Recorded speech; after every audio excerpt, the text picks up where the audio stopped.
And welcome into Jags of the Round Table just after the media draft luncheon. JP Shadrick with John Oehser, Brian Sexton. Let's get to it, guys. Top 5. The Jaguars have the number 3 pick, of course. After hearing Dave and Gus, what would it take to get out of the top 3 or 5?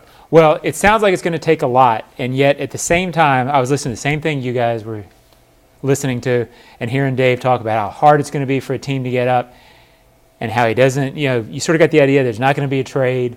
And I kept thinking back to last year when none of us saw Bortles coming, and I kept thinking this is the pre-draft thing.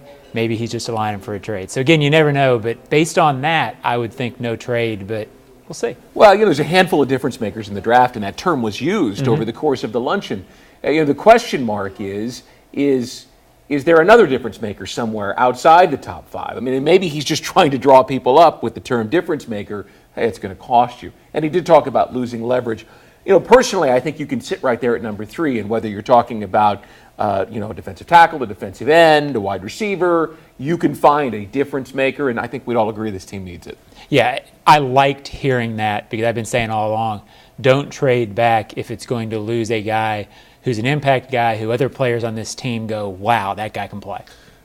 If they happen to drop back in a trade scenario, at what point do difference makers stop? Is it past the number 5 pick? Is it the number 10 pick? That's a good question. Obviously, beauty is in the eye of the beholder. I've heard 9. I've heard there's 9 guys that are difference makers, and one of those is an offensive lineman, Brandon Scherf, and he's going to be a guard, a Zach Martin kind of guard by most accounts. They ain't trading back to get him. Yeah, well, no, I didn't think that they were. So, yeah, you're not looking to go back much past 7, 8, 9. I mean, if Cleveland called and said 12 and 19, plus we'll throw in our second-round pick. That's the one I think they have a tough time passing up if it happens. Yeah, you can't pass that up because you need more players, and you might find a difference maker.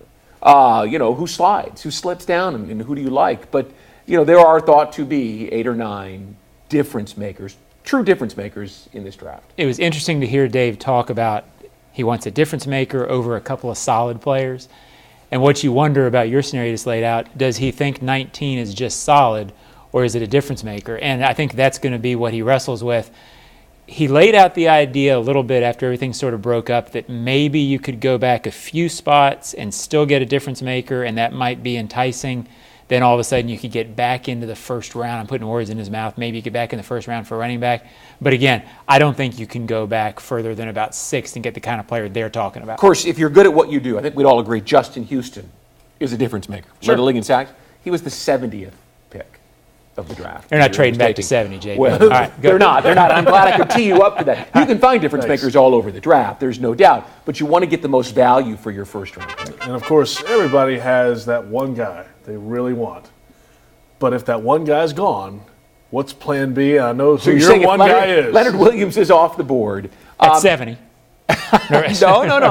I can keep going on the guys drafted after 70, by the way. There are lots of them. Robert Mathis, 138. Elvis Dumerville, 126. No, I would take Kevin White, the wide receiver from West Virginia. I like him. I think those 2 wide receivers are the kind of game-breaking receivers, and there aren't many of them. There are some good ones. But I would go with Kevin White if I couldn't have Leonard Williams. I would go with Amari Cooper there only because I like safety over high end, and I don't think there's any way in the world that Cooper won't be good. I think if Williams isn't there, I think they take Dante Fowler. But that's not what I would do. I'd take Cooper.